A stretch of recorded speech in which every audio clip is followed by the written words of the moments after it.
কাতার থেকে আসতেছিলাম আমরা একটা শো করে, মৌসুমী আপু ছিল, আমি একটা ঝাড়বাতি নিয়ে আসছিলাম আমার ড্রয়িং রুমে লাগাবো, অনেক বড়। তো ওটা ওখান থেকে কাস্টম অফিসাররা ছাড়ছিল না, ওটা বললো $300 না দিতে হবে। তো সানি ভাই একটু রেগে গেল, $300 এতটুকু একটা ঝাড়বাতি নিচ্ছে, এটা একটা শিল্পী মানুষ। ওখানে 1.5-2 ঘন্টা ফাইট করে কিন্তু ভাইয়া আমাকে ওটা ছাড়িয়ে আমাকে দিয়েছে।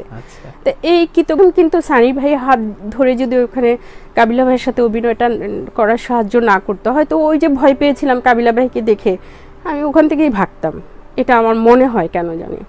তো এই যে এই মানুষটা যখন তার জীবনসঙ্গী পাশে কেউ নেই, ইভেন দেখেন শুধু আমি মৌসুমী আপু কেন বলবো, আমরাও তো স্বতন্ত্রতে দাঁড়িয়েছিলাম, আমাদের পাশেও তো কেউ ছিল না, আমরা একা একাই ছিল। তা এটা যে একেবারে আমি আপুর একেবারে উপকার করতে গিয়েছি তা কিন্তু নয়, আমি আমার নিজেরও তো মানে একটা উপকার হয়েছে যে আপুর পাশে থাকা, কিংবা আপু আমার পাশে থাকা।